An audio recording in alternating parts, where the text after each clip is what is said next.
I met Emma after I started my new job. We worked in the same office. Our desks were next to each other. At first we were not close. Emma was quiet. She did not talk much at work. But she was kind. Every morning she brought coffee. Sometimes she put 1 cup on my desk. "Coffee?" she asked. I always smiled. "Thank you. You know me too well." After a few months, we became good friends. We had lunch together.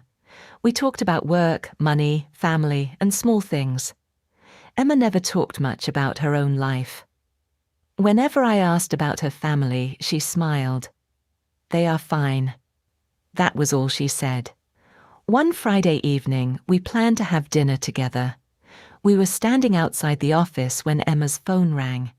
She looked at the screen. Her smile disappeared. She answered the phone. "Hello." She listened for a few seconds. Then she said quietly, "Okay, I'm coming." She hung up and picked up her bag. I looked at her. "What happened?" She shook her head. "Nothing. I just have to go." "Is everything okay?" She smiled again. "My sister needs me." I had never heard Emma talk about her sister before, but I did not think too much about it. "Do you want me to come with you?" No, it's okay." She gave me a quick hug. "See you Monday." Then she left. The next morning I sent her a message. "Are you okay?" A few minutes later she replied, "I'm fine, just a little tired." I knew that was not true, but I did not want to push her. On Monday morning, Emma did not come to work. Then Tuesday came. Still no Emma. On Wednesday, our manager asked me, "Do you know where Emma is?" I looked at him. "She went home. Her sister is sick." The words came out before I could think. My manager nodded. "I hope she is okay." "Me too," I said. That was the first time I lied for Emma. It was a very small lie. At least, that was what I thought. That night, I was watching TV when my phone suddenly rang. It was Emma. I answered. "Emma, where are you?" There was silence on the other side. Then she said, "Please don't tell anyone where I am." I sat up. "What do you mean?" She took a deep breath. "I just need some time." "Emma, what happened?" Another long silence. Then she whispered, "I'm sorry." The call ended. I stared at my phone. For the first time I felt that something was very wrong, and I had no idea how big the secret really was. Emma did not come to work the next day, or the day after that. I kept checking my phone. Every morning I sent her a message. "Are you okay?" She always gave me the same answer. "I'm fine," but I knew she was not fine. One evening I decided to visit her apartment. I stood outside her door for almost a minute. I did not know if I should knock. Emma was my friend, but I also felt that she was hiding something from me. Finally I knocked. No answer. I knocked again. Still nothing. I called her. Her phone rang inside the apartment. My heart started beating faster. "Emma!" I tried the door. It was not locked. I opened it slowly. The apartment was dark. "Emma, it's me." Nobody answered. I walked inside. Everything looked normal. There was a cup of coffee on the table. A book was open on the sofa. Her jacket was hanging near the door. It looked like she had left only a few minutes ago. But Emma was nowhere to be found. I called her again. This time she answered. "Where are you?" I asked. "I'm okay." "Emma, I'm at your apartment." She was quiet. Then she said, "You shouldn't be there. I was worried about you." "I know, I'm sorry." "Is your sister okay?" There was another long silence. Then she said, "She is fine." I almost asked another question, but I stopped. Something felt wrong. The next morning, I went to work alone. Around noon, a man walked into the office. He looked nervous. He came to my desk. "Are you Emma's friend?" I looked at him. Yes, why? He looked around the office. Did she tell you why she left? No. He took a deep breath. Then she still hasn't told you. Told me what? He did not answer. He only gave me a strange look. Then he walked away. I sat there for a long time. My mind was full of questions. Who was that man? What did he know about Emma? And why was Emma hiding from everyone? That evening, I looked at the message I had sent to Emma. Are you okay? I typed another message. Please tell me the truth. I waited. No answer. Then I remembered something. The first day I met Emma, I asked her about her family. She said, I have no brothers or sisters. I suddenly put my phone down. My stomach felt cold. Emma had told me she had a sister, but she had never had a sister before. So who was the woman she went to see that night? I wanted to call her again. Before I could, my phone received a message from an unknown number. There was no name, only one photo. I opened it. It was Emma. She was standing next to a young girl. The girl was smiling. Emma was not. Under the photo, there was one short sentence. Ask Emma who she really is. I stared at the screen. I wondered if I had ever really known my best friend at all. I did not sleep that night. I kept looking at the photo on my phone. Emma was standing next to the girl. The girl looked about 8 years old. She had the same dark hair as Emma, but Emma looked scared. I wanted to call her. Then I stopped. I thought about the message. Ask Emma who she really is. The next morning I went to Emma's apartment again. This time she opened the door. When she saw me, she looked tired. You came. I held up my phone. Who is she? Emma looked at the photo. Her face changed. She stepped back. Come inside. I followed her. We sat in silence. For a few seconds neither of us spoke. Then Emma said, Her name is Lily. Who is she? Emma looked down at her hands. She is my daughter. I did not know what to say. I looked at her.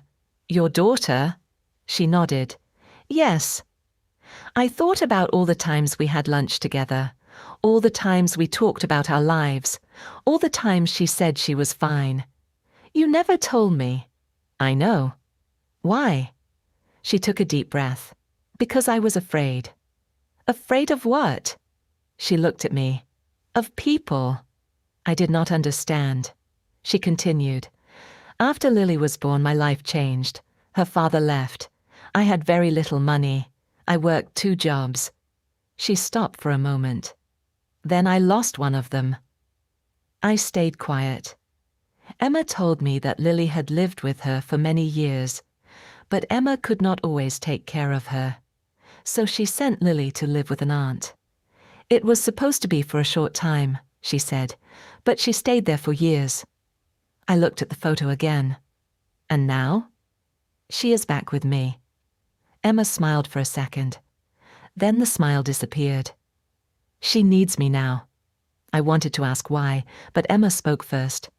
She is sick. My heart sank. What happened? We don't know yet. She looked at the floor. She has been feeling weak. She gets tired very easily. Have you taken her to a doctor? Yes. Then why didn't you tell me? Emma's eyes filled with tears. Because I didn't want you to see me like this. Like what? Like someone who cannot fix her own life. I moved closer to her. You are my friend. You don't have to fix everything alone. She wiped her eyes. I know, but I was scared you would look at me differently. I shook my head. I don't. She gave me a small smile. For a moment, everything was quiet. Then Emma reached into her bag. She pulled out a white envelope. This is the real reason I left work. I looked at the envelope. There was a hospital name on it, and a date. I looked at the date again. It was the same day Emma disappeared. I slowly looked up at her. What happened that day? Emma did not answer. She only whispered that was the day the doctor found something. My hands became cold. What did the doctor find? Emma looked at me, and this time she did not say, "I'm fine." Emma looked at me for a long time. Then she opened the hospital letter. I read it slowly. Lily needed more tests. The doctor was worried about her condition. She needed treatment soon. I looked at Emma. "Why didn't you tell me?" She looked down. "Because I didn't know what to do." "You could have called me." "I know." "You could have asked for help." "I know." Her voice became very quiet. I was scared. I sat beside her. Emma told me what happened that day. She took Lily to the hospital in the morning. They waited for hours. Then the doctor called Emma into a small room. He talked to her for a long time. Lily was still outside. Emma said she could not remember every word. She only remembered one sentence. "She needs you." After that, Emma left her job. She thought she could find another job in another city. She wanted to start again. "But I have no money," she said, "and Lily needs treatment." I looked at her. "Where are you going to go?" "I don't know." She gave a weak smile. That was the problem. I felt angry, not at Emma. I was angry because she had carried all of this alone. Then I remembered the lie I told my manager. "Emma, I also need to tell you something." She looked at me. "I told my manager that your sister was sick." Her eyes became wide. "You did?" "Yes." "I'm sorry." I didn't know what else to say. She looked away. "I know you were trying to help." For a moment, neither of us spoke. Then she said, "You shouldn't lie for me anymore." I looked at her. "Why?" "Because the truth will come out." She was right. The next morning, our manager called me into his office. He closed the door. Then he said, "Tell me what is really happening with Emma." I sat down. My hands felt cold. "I don't know if I should talk about her private life." He looked at me. "I understand." Then he said something I did not expect. "But she is our employee. If she needs help, we need to know." I thought about Emma. I thought about Lily. And I thought about the small lie I had told. That lie had started to grow. Now it was sitting between me and the truth. I took a deep breath. "I lied to you," I said. My manager said nothing. So I told him everything I knew. I told him about Lily. I told him about the hospital. I told him why Emma had left. When I finished, the room was silent. I expected him to be angry. Instead, he asked one simple question. "Does Emma need help?" I looked up. For the first time, I understood something. Maybe telling the truth was not about getting Emma into trouble. Maybe the truth was the only way we could help her. I nodded. Yes. But I still did not know what would happen next. And neither did Emma.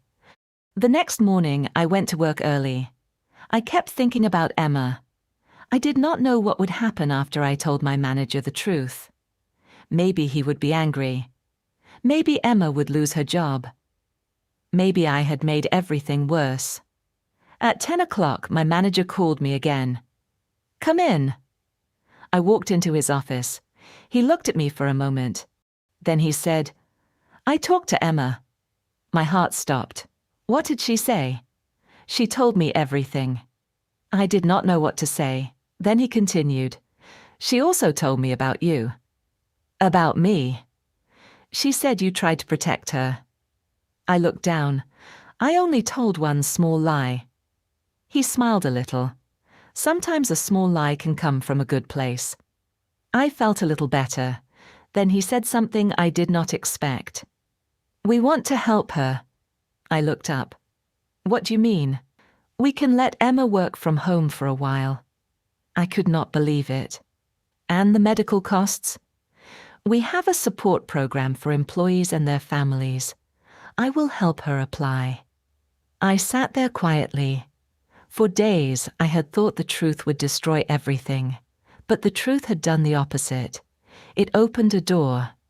That evening, I went to Emma's apartment. She opened the door. She looked tired, but she was smiling. "What happened?" she asked. I told her about my manager. For a few seconds, she said nothing. Then she covered her face with her hands. "He really said that?" I nodded. Emma started crying. I sat beside her. "You don't have to do this alone anymore." She looked at me. I was so afraid. "I know. I thought people would judge me." "Some people might." She looked surprised. I smiled. "But the right people will stay." She held my hand. "Thank you." A few weeks later, I met Lily. She was sitting at the kitchen table and drawing a picture. She looked up at me. "Are you Emma's friend?" "Yes." "Are you her best friend?" I laughed. "I think so." Emma smiled from the kitchen. Lily looked at me again. "Then you are my friend too." I smiled. "I would like that." Life did not suddenly become easy. Lily still needed treatment. Emma still had difficult days, but she was no longer alone. One evening, Emma and I sat by the window. She looked at me and said, "Do you remember the lie you told?" I laughed. "Yes, I said your sister was sick." She smiled. "It was a very bad lie." "I know." We both laughed. Then she became quiet. "I was not afraid of the lie," she said. "I was afraid that someone would find out the truth." I looked at her. "Maybe the truth was not the thing you needed to fear." She nodded. That day, I finally understood something. A small lie can protect a friend for one day.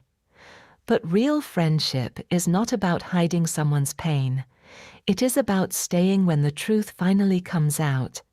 And sometimes the person who saves us is not the person who has all the answers. It is simply the person who says, "You don't have to face this alone."